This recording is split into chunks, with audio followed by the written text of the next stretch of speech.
Hello बच्चों, चलिए देखिए आज इंटरमीडिएट ट्वेल्थ में हम फिजिक्स में आगे अपने एक नया टॉपिक स्टार्ट करेंगे, अल्टरनेटिंग करंट, जो बोर्ड पेपर के नज़दीक से बहुत इंपॉर्टेंट है। ठीक है, प्रत्यावर्ती धारा। देखिए शुरू करते हैं। प्रत्यावर्ती धारा हिंदी है इसकी प्रत्यावर्ती धारा। हम्म, प्रत्यावर्ती धारा इसको अंग्रेजी में कहते हैं अल्टरनेटिंग करंट, एसी। ठीक है, अल्टरनेटिंग करंट, अल्टरनेटिंग करंट मतलब एसी। ठीक, ये कहते हैं। देखो, करंट दो तरीके की होगी। ठीक है, पहली होती है डायरेक्ट करंट, जो अभी तक आपने पढ़ी इलेक्ट्रोस्टैटिक्स पार्ट में। इलेक्ट्रोस्टैटिक्स में आपने जितना पढ़ा बैटरी से करंट मिलती थी। ठीक है, जितना भी अब तक इलेक्ट्रोस्टैटिक्स में अभी तक जितना भी पढ़ा वो सब डीसी करंट थी। ठीक है, बैटरी के द्वारा मिल रही करंट थी। ठीक, तो वो डायरेक्ट करंट थी। तो डायरेक्ट करंट और इसमें फ़ायदा क्या होता है वो देखिए। ठीक है, देखिए डीसी करंट जो है वो आपका डायरेक्ट करंट, इसको कहते हैं दिष्ट धारा। धारा दो प्रकार की होती है, पहली धारा हो गई आपकी दिष्ट धारा। ठीक है, दिष्ट धारा इसको कहते हैं डीसी करंट। कैसे कहते हैं? डीसी करंट, अंग्रेजी होती है डायरेक्ट करंट। ठीक, नोट होगी, आप नोट कर लीजिएगा डीसी करंट। ठीक, डीसी करंट क्या होती है? ऐसी धारा जिसकी दिशा में समय के साथ परिवर्तन ना हो। मतलब दिशा में समय के साथ परिवर्तन ना हो, हाँ परिमाण बदल सकता है, कोई दिक्कत नहीं, लेकिन दिशा में कोई परिवर्तन ना हो। ठीक है, ऐसी धारा, ऐसी धारा जिसकी दिशा में समय के साथ परिवर्तन ना हो, ये कंपलसरी है। मैग्नीट्यूड में परिवर्तन हो सकता है। एग्जाम्पल के तौर पे देखो, जैसे ये है आपका, जैसे मान लो ये टाइम टाइम है आपके पास। देखो 1 सेकेंड, 2 सेकेंड, 3 सेकेंड। ठीक, ये टाइम लाइन है। और इधर करंट है, इस तरफ क्या है? करंट। इधर प्लस का, अब प्लस का आई है और इधर माइनस का आई है। अब देखो करंट यहाँ से चलना शुरू करी। देखो पहले सेकंड भी एक, पहले सेकंड में वही धारा, दूसरे सेकंड में वही धारा, तीसरे सेकंड में भी वही धारा, वही आई एम्पियर सब तरफ चल रही है। ये हो गई आपकी अल्टरनेटिव करंट। देखो 1 सेकंड में ये यहाँ पे, 2 सेकंड में यहाँ पर, मतलब सब बराबर करंट है, सेम करंट है। ठीक, या ये भी आपकी डीसी करंट है, ये आपकी डीसी करंट है, शो कर रही है। ठीक, अब जरा देखो ये भी आपकी, ये अब देखो साइड नहीं चेंज हो रही, पॉजिटिव साइड में ये, इधर निगेटिव है। ठीक, ये देखो साइड नहीं बदल रही है, लेकिन परिमाण बदल रहा है समय पे, है ना। देखो अगर मैं कहूँ 1 सेकंड, ये मान लो अगर, तो ये 1 सेकंड हो गया। 1 सेकंड पर उच्चतम पे है, तो दूसरे सेकंड पे शून्य हो गई है। फिर तीसरे सेकंड पे क्या है आपके पास? देखो मतलब इसमें दिशा, दिशा नहीं बदल रही, दिशा अभी पॉजिटिव ही है। ठीक है, 3 सेकंड ऐसे आगे बढ़ रहा है। ठीक, इस तरीके से दिष्ट धारा होगी। ऐसी धारा, दिष्ट धारा किसे कहते हैं समझिए बात। दिष्ट धारा एक ऐसी धारा होती है, ठीक है, जिसमें समय के साथ दिशा में परिवर्तन नहीं होता है, परिमाण में परिवर्तन हो सकता है, नहीं भी हो सकता है। देखो इसमें नहीं हो रहा परिमाण में परिवर्तन, इसमें परिमाण में परिवर्तन हो रहा है। ठीक, समझ में आया कि नहीं है? आगे बढ़ते हैं, चलिए देखिए। तो ये हो गया आपका डीसी करंट। अब डीसी करंट के बाद आप स्टार्ट करिए। देखो डीसी करंट हो गया अगर आपका, तो इसको स्टार्ट करते हैं एसी करंट। क्या स्टार्ट करेंगे? एसी करंट, अल्टरनेटिंग, जो इस लेसन में आपको पढ़ना है। ठीक, देखिए एसी करंट, प्रत्यावर्ती धारा लिखेंगे यहाँ पर। प्रत्यावर्ती धारा, दूसरी धारा कौन सी है? प्रत्यावर्ती धारा। बहुत इंपॉर्टेंट टॉपिक है, ध्यान से पढ़ो। प्रत्यावर्ती धारा, ठीक, इसको कहते हैं अल्टरनेटिंग करंट, मतलब एसी करंट। स्मॉल एसी लिखते हैं, कैपिटल एसी नहीं लिखते हैं, नोट में सही कर लीजिए, एसी करंट। ठीक है, एसी प्रत्यावर्ती धारा, स्मॉल एसी, ऐसा बीच में डॉट नहीं लगेंगे, स्मॉल एसी लिखते हैं। ठीक है, वह धारा, वह धारा जिसकी दिशा, जिसकी दिशा व परिमाण दोनों समय के साथ क्या रहे? परिवर्तित रहे, उसे हम कहते हैं क्या? AC current. ठीक, वह धारा, जैसे ये देखो, ये करंट देखो, दो करंट का डायग्राम बना। देखो इधर आपका मान लो प्लस का ही है और इधर माइनस का ही है, ये करंट वाली लाइन है और ये टाइम।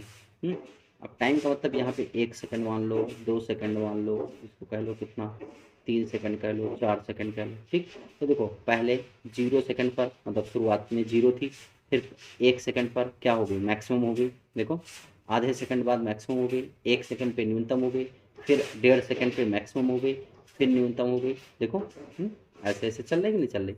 ऐसे, ये करंट आपकी कहलाती है एसी करंट। देखो यहाँ पर मैक्सिमम, पहले पॉजिटिव पे मैक्सिमम हुई, कुछ समय बाद फिर नेगेटिव पे मैक्सिमम हो गई, ऐसे ऐसे। देखो ये अल्टरनेटिंग करंट कहलाती है। ऐसे ये भी करंट अल्टरनेटिंग करंट है। ये देखिए, देखिए ये वाली करंट, ये करंट, देखो पॉजिटिव फिर टोटल नेगेटिव, फिर पॉजिटिव फिर नेगेटिव, ये अल्टरनेटिंग करंट है। परिमाण और दिशा दोनों बदल रही है। देखो एक बार ये पॉजिटिव साइड है और ये कौन सी है? Negative side. परिमाण और दिशा दोनों थी, ये हो गई प्रत्यावर्ती धारा। ठीक, अब ये भी देखो, ये सतत हो जरूरी नहीं है, ठीक है, कभी कभी बीच बीच में शून्य हो जाती है, ये भी आपका एसी करंट का एग्जाम्पल है। देखो ये भी आपका है ना, देखो एसी करंट का एग्जाम्पल ये भी है आपका, ये देखो पहले कुछ समय तक ऐसे कांस्टेंट रही, है ना, कुछ समय तक कांस्टेंट, फिर अचानक से शून्य हो गई, शून्य होकर कुछ समय तक निगेटिव रही, फिर कुछ समय तक शून्य हो गई, कुछ समय तक शून्य रही, फिर कुछ समय पहुंच के फिर पॉजिटिव हो गई, कुछ समय तक चली पॉजिटिव, फिर शून्य हो गई, फिर ऐसे कुछ समय तक आके यहाँ निगेटिव हो गई, ठीक। तो ये भी आपका एसी करंट का ही एग्जाम्पल है। क्लियर है, समझ में आया कि नहीं है? तो देखो दो प्रकार की धारा के बारे में बात की गई, एक अल्टरनेटिंग करंट, दूसरी कौन सी, डीसी करंट। तो डीसी करंट वह है जिसके दिशा में परिवर्तन ना हो, परिमाण में परिवर्तन हो सकता है, जबकि एसी करंट क्या है, ठीक, एसी करंट वो है जिसमें परिमाण और दिशा दोनों में क्या होता रहता है, समय के साथ परिवर्तन होता रहता है। क्लियर है, ठीक, ये हो गई प्रतिवर्ती धारा दोनों, ठीक। अब देखो नोट में लिखा है, नोट लिखा है आपको, और एसी करंट का सिंबल क्या होता है, एसी करंट का सिंबल, सिंपल से एक ऐसे गोला बनाओ, ऐसे, ये आपका एसी करंट का सिंबल है, ऐसे, मतलब ये बताता है ऐसे, ये एसी करंट है, ठीक है, ऐसे खींच लो पूरा गोला, ये एसी करंट, मतलब ये बताता है कि ये समय के साथ, ये देखो ये धारा और दिशा दोनों में क्या हो रहा है, परिवर्तन। ऐसे ऐसे ग्राफ बना था ना अभी, ठीक है, तो उसी को ऐसे रिप्रेजेंट कर दिया जाता है, ऐसे बन करके, ठीक, तो एसी करंट का सिंबल होता है। क्लियर है, हटा देते हैं इसको। अगला देखो, नोट लिखा है नंबर 1, पहला नोट क्या लिखा है, लिखा है एसी धारा में, सब कैपिटल लेटर में से लिखा है, इसको सही करो। एसी धारा में आयाम नियत होना चाहिए, एसी धारा में आयाम क्या होना चाहिए, नियत, समझो बात। एसी धारा जो है, आयाम, देखो आयाम क्या होता है, एक और अधिकतम ऊंचाई आयाम कहलाती है, ये आयाम कहलाता है आपका। तो देखो जितना आयाम पॉजिटिव साइड का है उतना ही साइड नेगेटिव साइड का है, ये वाला, ये भी कितना है, एक, ठीक। तो आयाम नियत होना चाहिए, तो प्रत्यावर्ती धारा में याद रखो, प्रत्यावर्ती धारा में आयाम नियत होना चाहिए, इंपॉर्टेंट टर्म है, ठीक है। ऐसा नहीं कि यहाँ पे फिर ऐसे हो जाए, फिर ऐसे हो जाए, फिर ऐसे हो जाए, ऐसा नहीं होता, ठीक है, मतलब फ्रिक्वेंसी बराबर होती है, आयाम जो है वो आपकी क्या होनी चाहिए, इक्वल, ये इतना पार्ट गलत है, ठीक, मतलब आयाम जो है वो बराबर होना चाहिए, ये वाला एम्पलीट्यूड जितना पॉजिटिव साइड में होना चाहिए उतना नेगेटिव साइड में होना चाहिए, ठीक।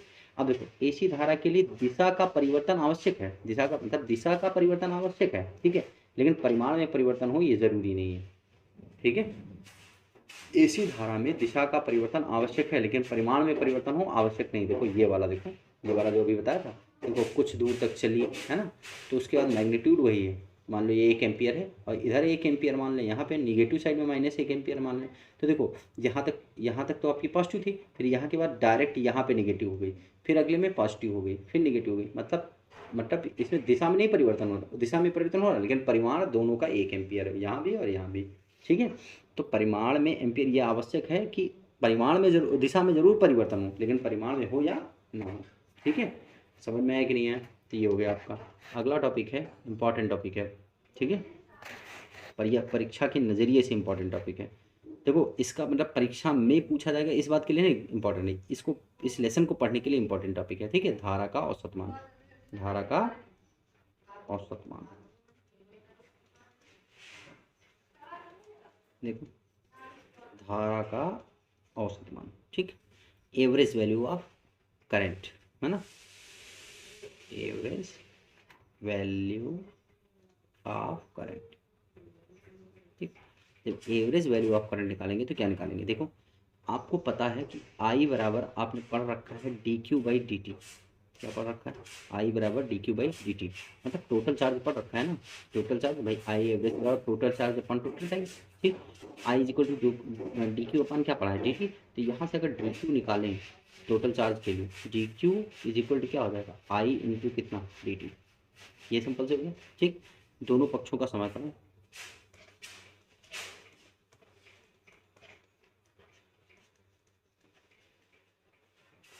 ठीक, दोनों पक्षों का समाकलन, ये इंटीग्रेशन हो गया। अब यहाँ वेरिएबल कौन है, चार्ज, तो मतलब चार्ज 0 से क्यू तक, है ना, 0 से क्यू तक, तो यहाँ पे वेरिएबल कौन है, टी है, तो आई बाहर कर लो, आई क्या हो जाएगा, बाहर हो जाएगा, तो आई अगर बाहर हो गया तो इंटीग्रेशन क्या हो जाएगा आपका, इसको लिखो 0 से टी, कैपिटल टी, ठीक, इंटू कितना डी टी हो जाएगा, 0 से टी और कितना, ये हो गया आपका, और अगर मान लो टोटल टाइम आपका क्या लगा भाई, टोटल टाइम आपका ये हो गया आपका, मतलब ये निकाल लिया आपने, ठीक, 0 से क्यू।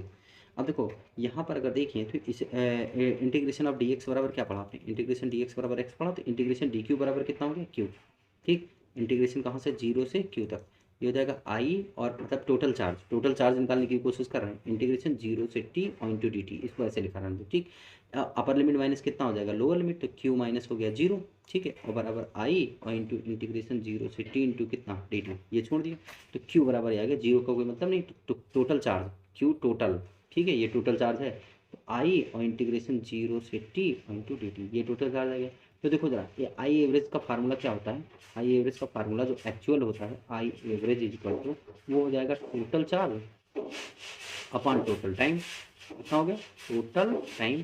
तो देखो टोटल चार्ज, अगर आई एवरेज की बात करूँ तो टोटल चार्ज ऊपर फाइन किया कि नहीं फाइन किया, ये टोटल चार्ज ही तो फाइन किया, क्यू बराबर, तो हो गया कितना, आई लिमिट 0 से टी और इंटू कितना डी टी। ठीक, और बटे में यहाँ पर क्या हो जाएगा, टोटल टाइम का मतलब capital T, overall I average बराबर, आप इसको ऐसे लिखेंगे, बहुत इंपॉर्टेंट फार्मूला है, आई इंटू डी टी। ठीक, और बटे में टी, किसी चीज़ का एवरेज, केवल करंट का ही करंट नहीं, किसी चीज़ का एवरेज इसी फार्मूले से निकलता है, 0 से टी। समझ में आया कि नहीं है? किसी चीज़ का एवरेज ऐसे ही निकलेगा, आई एवरेज निकालना। अब जैसे अभी मान लो यहाँ पे पी एवरेज निकालना हो, क्या निकालना हो, पी एवरेज मतलब संवेग का, तो पी एवरेज इक्वल टू 0 से टी, यहाँ पर लिखो पी, यहाँ क्या लिखेंगे, पी इंटू डी टी और बटे टी, मतलब सब किसी चीज़ का एवरेज आप ऐसे ही निकालेंगे। समझ में आया सबको? क्लियर हुआ? आई कैसे निकालेंगे, ये आपको आई एवरेज समझ में आए कैसे निकालेंगे, यहाँ से रिप्लेस कर देंगे। देखो आपने सिंपल से पहले चार्ज, टोटल चार्ज फाइंड कर लिया, कुल चार्ज कैसे, देखो चूंकि आई बराबर आपने पढ़ रखा है ना, आपने क्या पढ़ रखा, आई बराबर आई बराबर D Q by D T पढ़ रखा, तो डी क्यू बराबर आई डी टी होगा। दोनों पक्षों का समाकलन किया, 0 से की तक, किसी भी चार्ज, किसी भी कंडक्टर पर जो चार्ज है उसका परिवर्तन 0 से कहाँ तक होगा, क्यू तक। तो जब 0 से क्यू तक होगा तो भाई 0 से क्यू और आई इंटू डी टी हो गया, तो डी एक्स बराबर एक्स, इस वाले भाग को क्यू लिख लिया मैंने, ये क्यू लिख लिया तो ये आई हो गया, इसको ऐसे लिखा रहने मैं, इधर को इसे लिख किया, तो ये क्यू माइनस, तो ये क्यू टोटल ही तो हो गया, ये वाला पार्ट, ये वाला पार्ट क्या निकला आपने, क्यू टोटल निकाला ये वाला। ठीक है आपके पास क्यू टोटल, तो क्या कहेंगे हम, क्यू टोटल। देखो ध्यान से, इसको मैंने लिख दिया क्यू टोटल, टोटल चार्ज, तो टोटल चार्ज आई इंटू 0 से कहाँ तक, टी तक, और इंटू कितना डी टी। ठीक, तो देखो टोटल और आई एवरेज की वैल्यू क्या होगी, total charge upon total time. ये तो ऐसे होता है, किसी चीज़ का औसत निकाल रहा हो तो टोटल और अपॉन टोटल टाइम, तो टोटल चार्ज टोटल टाइम हो गया ये आपका। ठीक, तो इस तरीके से अगर आप ध्यान दें तो ये हो जाएगा आई इंटू 0 से टी अपॉन टी, भाई टोटल टाइम टी ही तो होगा, एक जितना भी लेंगे टी, तो ये वैल्यू रख लिया। ये इंपॉर्टेंट फार्मूला है, अब जो लिखा है ये वाला इंपॉर्टेंट फार्मूला है। ठीक, बहुत इंपॉर्टेंट फार्मूला, आगे मैं यूज़ करने वाला हूँ इसमें। ठीक है, तो मैं इस फार्मूले को याद रखिए, धारा का औसत मान आपने निकाल रखा है। ठीक, और जब धारा का औसत मान निकाल रखा तो कुछ इसके एग्जाम्पल देख लेते हैं, छोटे छोटे कैसे निकालते हैं। चलो पहला क्वेश्चन है, क्वेश्चन क्या कह रहा है, फाइंड द एवरेज करंट, क्या लिखेंगे, find the average current, find the average current T is equal to, आपको दिया गया है average current, I is equal to दिया गया है, इक्वेशन दी गई, करंट आपको ऐसे वेरी करती हुई मिलेगी, 2t³ और प्लस का 5t। ठीक, एट टाइम दिया गया T is equal to 2 second पर। देखो अभी भी बताया आई एवरेज बराबर, आई एवरेज का भी फार्मूला मैंने बताया ना, तो देखो 0 से कहाँ तक टी, 0 से टी आई इंटू कितना D T upon total time, upon में टोटल टाइम। क्लियर हो? ठीक, टोटल टाइम हो जाएगा आपका स्मॉल टी, स्मॉल टी, और ये ऐसा करो टोटल टाइम भी जो है वो ऐसे नहीं रखो, इंटीग्रेशन डी टी पे करो, सूत्र में थोड़ा सा चेंज कर लो यहाँ पे। ठीक है, इंटीग्रेशन आप डी टी कर लो, ये वाला सूत्र जो है थोड़ा सा ऊपर जाता है। ठीक है, आई थिंक मैंने इरेज कर दिया है। मतलब जो आई एवरेज का फार्मूला उसको इसको ऐसे लिख लो, 0 से टी इंटू कितना डी टी, दोनों सर ये बेसिक फार्मूला सब जगह एप्लीकेबल हो जाएगा, कैपिटल टी नहीं करिएगा वहाँ पे उस वाले में, यहाँ पे टी इंटू डी टी करिएगा। ठीक है, अब देखो लगाओ इसमें, देखो लग जाएगा अभी, आई का मान रखो यहाँ पे 0 से, अब टी का मान कितने सेकंड तक है, 2 सेकंड पे निकालना, टी बराबर 2 सेकंड तक, तो 0 से 2 सेकंड तक, तो आपको 0 से 2, और आई का मान कितना लिखा है देखो 2t³ प्लस 5t, ये लिखा है आपका, इंटीग्रेशन कितना हो जाएगा डी टी, और ये हो जाएगा आपका, देखो ये हो जाएगा इंटीग्रेशन डी टी का मतलब टी, समझ में आया कि नहीं है भाई, ये इंटीग्रेशन अब डी टी रखेंगे तो इंटीग्रेशन डी टी का क्या हो जाएगा, यहाँ पर देखो टी, और टी की लिमिट कहाँ से 0 से 2 तक चालू है, मतलब 0 से परिवर्तन हुआ 2 तक, घटा लो सीधे। ठीक है, तो ये कितना हो जाएगा आपका, ये होता है, देखो ये इस फार्मूले से आप जैसे कहा गया कि 0 से 2 में, 0 से 5 में, ठीक। अगर कहा जाए ठीक 5 सेकंड पे ज्ञात करिए, तब तो आप t बराबर 5 डायरेक्ट रख देंगे, कोई दिक्कत नहीं। लेकिन अगर कहा जाए 2 सेकंड से 5 सेकंड के बीच ज्ञात करो, तब आपको ये वाले फार्मूले की ज़्यादा जरूरत पड़ेगी। कैपिटल टी नहीं रखिएगा, 0 से t रखिएगा, ठीक। इंटीग्रेशन में t हो जाएगा कितना आपके पास, देखो आपको पता है कि इसका इंटीग्रेशन क्या हो जाएगा, 2 बगल में, और t की पावर 3 + 1 और बटे 3 + 1, मतलब देखो ये हो जाएगा 2 और साथ में t की पावर में 3 1 4 हो जाएगा और बटे में 4 हो जाएगा, प्लस इसी तरह 5 हो जाएगा ये वाला, और t² अपॉन में कितना हो जाएगा, देखो t²/2। लिमिट कहाँ से है, 0 से 2 तक, ये बदल गई आपकी। और लिमिट यहाँ पर अपर लिमिट माइनस लोअर लिमिट 2 - 0, ठीक। आप इसको ऊपर कर लीजिए, इसको काट भी लीजिए साथ में, देखो ये काट लीजिए, 2 दूनी 4, 2 दूनी 4 हो गया।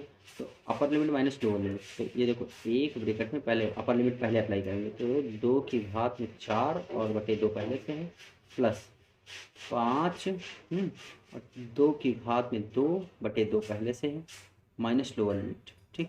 लोअर लिमिट अप्लाई कर देते हैं नीचे, तो यहाँ पे 0 रखेंगे तो 0 बटे कुछ भी हो, क्या फ़र्क पड़ने वाला है, प्लस यहाँ 5 × 0 बटे 2, कोई फर्क नहीं पड़ने का, और अपॉन में टोटल 2, ठीक। तो देखो ये वाला टर्म तो खत्म हो गया, क्योंकि दोनों जो है 0 है, तो ये टर्म खत्म हो गया, बचा गया यहाँ पर देखो 2 दूनी 4 दूनी 8 दूनी 16, भाई 2 दूनी 4 दूनी 8 दूनी 16 ऊपर होता है 16 बटे 2, ठीक। और यहाँ पर 2 दूनी 4 पंचे 20 बटे 2, प्लस का 20 बटे 2, टोटल अपॉन में 2, ठीक। तो हल करेंगे तो 2 8 16 और 2 दहम्मा 10 8 18 बटे 2, 18 बटे 2 9 18, 9 एम्पियर, ये औसत करंट है, ठीक है। बातें समझ में आई कि नहीं आई, क्लियर हुआ, 9 एम्पियर की औसत करंट आई, ये आपका क्वेश्चन नंबर 2 था। एक क्वेश्चन और है, उस पर देखो। क्वेश्चन नंबर जो पहला वाला क्वेश्चन है नोट्स पे, I = दिया गया आपको 3t²। आपको ज्ञात करना फाइंड द एवरेज करंट 0 से 2 सेकंड, किसमें 0 से 2 सेकंड में आपको करंट फाइंड करना है। देखो I एवरेज बराबर ये क्या हो जाएगा, लिमिट 0 से t है, I इंटू कितना dt और बटे इंटीग्रेशन ऑफ dt 0 से कहाँ तक t, ये आपकी बेसिक फार्मूला, आप इस फार्मूले को याद रखिए, सब सही रहेगा, ठीक है। तो देखो यहाँ पे वैल्यू रख लेंगे, तो हो जाएगा आपका इंटीग्रेशन ऑफ 0 से कितने सेकंड तक, 2 सेकंड तक कहा गया है ना। अगर कहा जाए 2 से 5 सेकंड ज्ञात कीजिए, 2 से 5 चलेगा, ठीक है। तो ये 3 और t² इंटू कितना dt और बटे में यहाँ पर क्या हो जाएगा आपका t और लिमिट कहाँ से 0 से 2 सेकंड, इंटीग्रेशन dt dt तो होगा, ठीक। अब ये हो जाएगा आपका कितना, ठीक है। इसको हल करेंगे तो 3 तो बाहर आ जाएगा, 3 और बटे में अपर लिमिट माइनस लोअर लिमिट, ये वाली है ना, बटे में ये लोअर लिमिट, तो ये हो जाएगा कितना आपके पास, upper limit minus lower limit 2 - 0, integration of 3 बाहर कर लिया तो ये बचा 0 से 2 और ये t² इंटू dt, इसको हल कर लो तो 3/2 और ये हो गया आपका t³ और बटे क्यूब, 0 से कहाँ तक 2, तो ये हो जाएगा 3 बाहर कर लो तो 3/2 और गुणे 3 और अपर लिमिट माइनस लोअर लिमिट 2 की घात 3 - 0, तो 3 से 3 कैंसिल हो गया, तो 2 दूनी 4 दूनी 8 और बटे हो जाएगा 4 एम्पियर आंसर। समझ में आया था ये एवरेज करंट कैसे निकालते हैं, एवरेज करंट कैसे निकालते हैं, बातें समझ में आई। चलिए ये मतलब सीखना था आपको एवरेज करंट कैसे निकाला जाएगा, ये फार्मूले को सिखाना था ओवरऑल, इस फार्मूले को जो फार्मूला लिखा है ये वाला, ठीक है। ये वाला फार्मूला मुझे सिखाना था कि इसका अप्लाई कैसे करना है, ये फार्मूला मोस्ट इंपॉर्टेंट फार्मूला, ठीक। औसत कहीं भी निकालना हो तो यही लग जाएगा, चाहे जो औसत निकालना हो चाहे जिसका, ठीक। चलिए आगे देखो, अब ये बोर्ड परीक्षा के लिए इंपॉर्टेंट जो आप पढ़ाने जा रहे हैं, धारा का औसत मान, धारा की मीन वैल्यू है ना, धारा की मीन वैल्यू, देखो मीन वैल्यू ऑफ करंट, ठीक। औसत मान, धारा का औसत मान, ठीक। इसके 2 टॉपिक हैं, एक पूर्ण चक्र के लिए, पहला बात, एक पूर्ण चक्र का तात्पर्य क्या हुआ, देखो यहाँ से चली, यहाँ से आई और ये एक पूरा चक्कर पूरा हुआ, कैपिटल T 0 से कैपिटल T, ये आपका t/2, ठीक। ये एक पूरा चक्कर हो गया, इस पूरे चक्कर के लिए आपको करंट का मान चाहिए, ठीक है। अब आप देखो जैसे करंट कुछ प्रत्यावर्ती धारा की तरह नहीं है, वो तरंग में जैसे आपको इक्वेशन पढ़ाएगी तरंग की इक्वेशन, ठीक है, जो परिवर्ती करंट की इक्वेशन होती है वो यही होती है, ठीक है। धारा का जो औसत करंट होती है, इस करंट की जो वैल्यू होगी वो होगी I is equal to I naught sine omega T. ठीक है। देखो चूंकि जो एसी करंट की इक्वेशन होती है वो यही होती है, याद कर लीजिए, I is equal to I naught sine omega T. ठीक है। और वोल्टेज का जो होता है इसका प्रत्यावर्ती वोल्टेज वो V naught sine omega T होता है। ये दोनों लाइनें याद रखें। प्रत्यावर्ती धारा का औसत और प्रत्यावर्ती धारा जो है कि औसत वैल्यू जो है ये वाली निकलती है। ठीक है। और मतलब जो करंट की समीकरण होता है ये होता है, वोल्टेज का समीकरण ये होता है। ये दोनों का समीकरण याद रखिए, काम के हैं। ठीक है। चलो आगे। अब देखो चूंकि I is equal to I naught sine omega T होता है। ठीक। अब आप एक पूरे चक्कर के लिए तो आई एवरेज निकालो जरा। आई एवरेज ही तो निकालने के लिए कह रहा है। तो आई एवरेज इक्वल टू वही लिमिट लगाओ जरा। लिमिट जीरो से कहाँ तक, पूरे एक चक्कर के लिए कह रहा है ना। तो जीरो से टी और इंटू आई और इंटू कितना डी टी। आई इंटू कितना डी टी। चलो आगे देखो। चलिए देखिए आगे देखिए। अब ये हो गया आपका, यहाँ से आई इंटू डी टी रखा और इंटीग्रेशन लिमिट जो लगेगी वो जीरो से एक पूरे चक्कर के लिए टी पे लगाना है। ठीक है। तो हो जाएगा इंटीग्रेशन ऑफ डी टी। ये इतना हमने लिख लिया ऐसे। ठीक है। जैसे अब ज़रा यहाँ पे आई की वैल्यू पुट कर दें। ये हो जाएगी कितनी, इंटीग्रेशन ऑफ जीरो से टी। और आप जो है आई की वैल्यू रखेंगे तो ये होती है आई नॉट साइन ओमेगा टी। बहुत ध्यान से देखना, इंटू डी टी। ठीक। और यहाँ पे जब इंटीग्रेशन ऑफ टी टी करेंगे तो टी ही तो आएगा integration of T T. Limit zero से कैपिटल टी। यहाँ तक की बात समझ में आई। इंटीग्रेशन जीरो से कैपिटल टी। अब देखो इसको ऊपर खिसका देते हैं थोड़ा सा, इस लाइन पे ध्यान देना। देखो यहाँ से अगर आई नॉट है कांस्टेंट, मुख्य धारा का मतलब मैक्सिमम आयाम है, तो आई नॉट है कांस्टेंट, आई नॉट को बाहर कर लो और यहाँ पे अपर लिमिट माइनस लोअर लिमिट लगा लेंगे, capital T minus zero. Upper limit capital T minus का जीरो। ठीक। इंटीग्रेशन जीरो से टी। अब बचा क्या, साइन ओमेगा टी और इंटू डी टी। ठीक। इंटू कितना हो गया डी टी। समझ में आ रहा है कि नहीं आ रहा, साइन ओमेगा टी इंटू कितना हो गया डी टी। ठीक। अब जरा देखो sign omega T into D T अगर हो गया तो चूंकि आपने पढ़ रखा है साइन ओमेगा टी। ठीक। इंटीग्रेशन देखो ध्यान दो, साइन इंटीग्रेशन आता है सबको, है ना। साइन देखो साइन ओमेगा टी है, तो अब देखो साइन ओमेगा टी को कुछ मान लेंगे ना भाई। साइन ओमेगा टी बराबर क्या हो जाएगा, वन अपान ओमेगा इंटू क्या हो जाएगा, कॉस ओमेगा इंटू टी, और साथ में माइनस आ जाएगा भाई। साइन एक्स का क्या होता है, माइनस कॉस एक्स होता है। साइन एक्स का इंटीग्रेशन क्या होता है, माइनस कॉस एक्स। लेकिन जो टी का कोफिशिएंट है तो वो नीचे आता है, तो वन अपान ओमेगा हो गया। तो यहाँ वैल्यू रख लो, ये हो जाएगा I naught upon capital T into omega, है ना, ये वाला ओमेगा जो है। और इंटीग्रेशन हो गए होके आएगा ये कितना, साथ में माइनस भी तो बचेगा, ये वाला माइनस जो लगा है तो ये भी माइनस यहीं पे लगा लो, ये हो गया माइनस। ठीक है। माइनस और ये बचा आपका कितना, cos omega T. Cos omega T limit कहाँ से, जीरो से कैपिटल टी। ठीक। अब जरा लिमिट अप्लाई कर लो इस पर, माइनस का I naught upon T omega. Practice कर लीजिएगा, मोस्ट इंपॉर्टेंट वो है। ठीक है। Upper limit minus lower limit, तो cos omega capital T minus cos omega और लोअर लिमिट जीरो। ठीक। ओवरऑल बचा कितना, minus I naught upon omega T. और ये हो जाएगा आपके पास कॉस, और ये बचा आपके पास कॉस ओमेगा टी और माइनस का कितना, कॉस जीरो। कॉस जीरो की वैल्यू एक होती है। ठीक। और देखो चूंकि कुछ चीज़ें जान लीजिए। देखो चूंकि यहाँ पे लिख लेंगे, देखो two T capital T is equal to two pi by omega. अरे समय बराबर दूरी बटे चाल, तो कोणीय चाल चाहिए ना भाई। ये आवर्तकाल है, कैपिटल टी क्या है, आवर्तकाल। देखो आवर्तकाल का मतलब यहाँ से चला एक चक्कर जितने समय पूरा आवर्तकाल कहलाती थी। कोणीय चाल ना सर्कुलर पाथ है। कैसा पाथ है, सर्कुलर।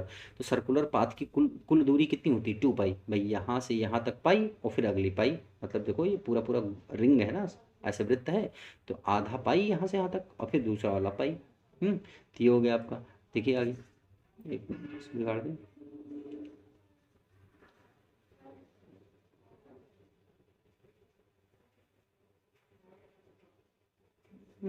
ये हो गया आपका। चलो आगे देखो इसको, तो यहाँ वैल्यू रख लो सब जहाँ पे आई है। देखो ये हो जाएगा आपका, यहाँ पे लगाएंगे तो माइनस का आई नॉट और ये ओमेगा अपनी जगह पर, और टी का मान हो जाएगा टू पाई बटे ओमेगा। ठीक। अब जरा यहाँ पे देखो, कॉस और साथ में ओमेगा और कैपिटल टी का मान टू पाई बटे ओमेगा और माइनस का कॉस जीरो की वैल्यू एक। ठीक। ओमेगा से ओमेगा यहाँ कैंसिल, ओमेगा से ओमेगा कैंसिल, यहाँ बचा माइनस का आई नॉट बटे टू पाई। आई नॉट बटे कितना, टू पाई। अब जरा ध्यान दो, ये हो जाएगा कॉस टू पाई। क्या हो जाएगा, कॉस टू पाई। तो cos 2 पाई की वैल्यू हो गई cos 2 पाई का मतलब cos 360। तो जो वैल्यू 0 डिग्री की वही किसकी, बोलिए भाई, ओमेगा ओमेगा कैंसिल। तो इस तरीके से कहने का मतलब ये हुआ, समझो बात को, ठीक है भाई। cos 360 हुआ कि नहीं हुआ, ये cos 360 डिग्री और माइनस का 1। ठीक, तो जो डिग्री 0 की तो वही वैल्यू माइनस का I0/2 पाई। यहाँ पर ध्यान दो cos 360 का मान भी 1 होगा, 1 - 1, ये दोनों कैंसिल मतलब 0। आई एवरेज बराबर कितना हो जाए, मतलब एक पूर्ण चक्र के लिए धारा का औसत मान क्या होता है, 0 होता है। कंफर्म कर लो, याद कर लो, ठीक है। ये आपका इंपॉर्टेंट टॉपिक है दोनों, ठीक है, एक आधे चक्र के लिए और इनफैक्ट आधे चक्र वाला जो अब करवाऊंगा वो इससे ज़्यादा इंपॉर्टेंट। समझ में आया कि नहीं है, ठीक है। एक पूर्ण चक्र के सभी लोग प्रैक्टिस मान लीजिएगा, ठीक है। इसको होमवर्क में हम चेक करेंगे, ठीक है। चलिए होमवर्क में ये डेरिवेशन चेक करेंगे दोनों, जो एक और करवाने जा रहे हैं, समझ में आया, ठीक। अब देखो एक अर्ध चक्र के लिए, एक अर्ध चक्र के लिए, तो एक अर्धचक्र का मतलब क्या हुआ, पहले चित्र बना के समझा देते हैं फिर, है ना। देखो यहाँ से चली करंट, यहाँ पे पहुंची, ये एक पूरा चक्कर हुआ यहाँ तक, मतलब ये कैपिटल टी, ये स्मॉल t/2, ये 0, ठीक। तो जब ये पूरा चक्कर के लिए 0 से t निकाल चुके, तो अब आधे चक्र के लिए मतलब 0 से t/2 में ज्ञात करना, किस में ज्ञात करना है, 0 से 2/2 में, ठीक। तो देखो चूंकि आपकी अल्टरनेटिंग करंट वही होती है, I = इंटीग्रेशन ऑफ, नहीं इंटीग्रेशन, तो आई इक्वल टू प्रत्यावर्ती धारा का समीकरण क्या होगा था, अभी बताया, I = I0 और कितना होगा साइन ओमेगा टी, ये प्रत्यावर्ती धारा का समीकरण है, याद रखना, ठीक है। वोल्टेज का समीकरण V = V0 sine omega T, I का I sine naught sine omega T, ठीक। तो देखो आई एवरेज का फार्मूला क्या होता है, याद करिए, I average equal to zero से कैपिटल टी या जो भी टी है। यहाँ पे आधे चक्र के लिए भाई टाइम लेना है 0 से t/2, तो यहाँ पर आप t/2 ले लीजिए, ठीक है। और यहाँ पर क्या हो जाएगा, आई इंटू साथ में कितना dt, टाइम इंटरवल बटे में इंटीग्रेशन यहाँ 0 से t/2 और फिर से हो गया dt, है ना। दोनों हो गया भाई, यही कहा गया ना, यही तो वैल्यू है आपके पास, वैल्यू फार्मूला यही तो है। तो हो जाएगा आई एवरेज, अब देखो ये हो जाएगा आई की वैल्यू रखो यहाँ पर 0 से capital t/2 I0 sign omega T और इंटू कितना dt, और टोटल अपॉन में इसका इंटीग्रेशन dt का t हो जाएगा, इंटीग्रेशन dt का t, और लिमिट कहाँ से 0 से t/2। तो देखो I0 कांस्टेंट है, बाहर कर लेंगे, तो I0 हो गया कांस्टेंट, और इसमें अपर लिमिट माइनस लोअर लिमिट लगा के इसको भी हम कैपिटल t/2 लिख लिया, अपर लिमिट की जगह पर t/2 और माइनस का 0, तो t/2, बस केवल ये वाला टर्म बचा। तो ये बचा कितना, इंटीग्रेशन 0 से t/2, साथ में बचा आपके पास साइन ओमेगा टी और इंटू कितना dt, ये बचा आपके पास, ठीक। चलो इसको ऊपर किसका देते हैं, थोड़ा सा यहाँ पे लगा देते हैं, ठीक। चलिए देखिए, अब ये बचा आपके पास 2I0, 2 ऊपर चला गया बटे में कैपिटल टी, ठीक। साइन ओमेगा टी अभी अभी मैंने बताया 1/ओमेगा टी, ठीक है, अभी अभी मैंने सूत्र बताया, तो ये हो जाएगा ओमेगा नीचे आ जाएगा, और साइन ओमेगा टी का क्या हो जाएगा, माइनस बाहर आ जाएगा, और माइनस के साथ ही आ जाएगा कॉस ओमेगा टी। लिमिट कहाँ से कहाँ तक चलेगी, 0 से t/2। देखो सूत्र कौन सा यूज़ कर रहे हैं, integration of sine A x मान लो अगर, तो 1/a और माइनस का 1/a और कॉस ए एक्स यूज करेंगे, ठीक है। समझ में आया कि नहीं है। तो ओवरऑल ये हो गया 2I0 बटे टी ओमेगा, यहाँ पर अपर लिमिट माइनस लोअर लिमिट, तो कॉस ओमेगा स्मॉल टी की जगह पर कैपिटल t/2, माइनस का कॉस ओमेगा गुणे 0, ठीक, ये हो गया। तो अब देखो चूंकि कैपिटल टी बराबर 2 पाई/ओमेगा, अभी अभी मैंने बताया आपको, तो हो जाएगा 2I0 और टी इज इक्वल टू 2 पाई/ओमेगा इंटू ओमेगा। यहाँ पर देखो रख लो, ये कितना हो जाएगा, कॉस ओमेगा और टी की जगह पर 2 पाई/ओमेगा, माइनस का, तो ये तो कॉस 0 हो गया, टी की जगह पर वैल्यू रख ली मैंने, कैपिटल टी की जगह पर 2 पाई/ओमेगा, ठीक है।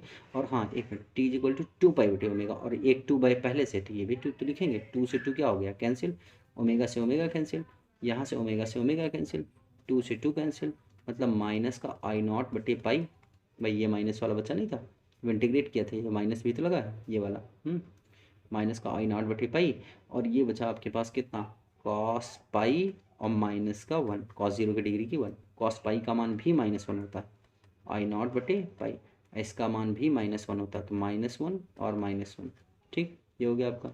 इसको ऊपर किसका दो, देखो ये -I0 और बटे पाई, और इसका -1 माइनस का 2 गुणा कर देंगे, तो 2I0 बटे pi, most important formula, I average is equal to AC current की जो आई एवरेज होती है ये फार्मूला होता है, ठीक है। जहाँ आई नॉट शिखर मान, धारा का शिखर मान, मैक्सिमम वैल्यू, शिखर मान। समझ में आया कि नहीं है? आई एवरेज की करंट हो गई आपकी। मोस्ट इंपॉर्टेंट डेरिवेशन, बहुत ध्यान से इसको डेरिवेट करके रखिएगा, ठीक है। समझ में आया कि नहीं है? 2 I0/पाई, ये हो गया आई एवरेज। और एक चीज़ और याद रखो, जैसे मैंने आई एवरेज के लिए किया है, ठीक है, इसी प्रकार ये भी ध्यान देना कि कभी कभी सवाल में ये भी कहा जा सकता है कि वोल्टेज के लिए तो जहाँ जहाँ आई है वहाँ पे वी लिख लिया, और जहाँ आई नॉट है वहाँ वी नॉट, बाकी सेम डेरिवेशन है, कोई दिक्कत नहीं है, ठीक है। समझ में आया नहीं? कभी कभी ऐसे देखो, इसी प्रकार यहाँ पे लिख लेंगे, इसी प्रकार वी एवरेज अगर चाहिए, क्या चाहिए? V average. तो आप सीधे सीधे 2V0 क्या लिख लेंगे? पाई। इसको ऐसे डेरिवेशन इसका भी है, मतलब कोई अंतर नहीं है दोनों में, जहाँ आई है वहाँ आई, जहाँ वी आई नॉट है वहाँ वी नॉट रख लेंगे, जहाँ आई लिखा वहाँ वी लिख लेंगे, ठीक है। ये हो गया आपका। समझ में आया कि नहीं है? ठीक। तो इस चीज़ को ध्यान से रखना, थोड़ा डेरिवेशन ढंग के करना, अगर नहीं समझ में आएगा तो हमको बताना फिर से, ठीक है। इन दोनों डेरिवेशन को तैयार करिए, इतना प्रत्यावर्ती धारा में जो कुछ भी पढ़ाया गया बहुत अच्छे से तैयार करिएगा, ओके। बहुत इंपॉर्टेंट टॉपिक है, ठीक। क्लियर करके इसका होमवर्क हमको दिखाइएगा सभी लोग, ठीक। ओके।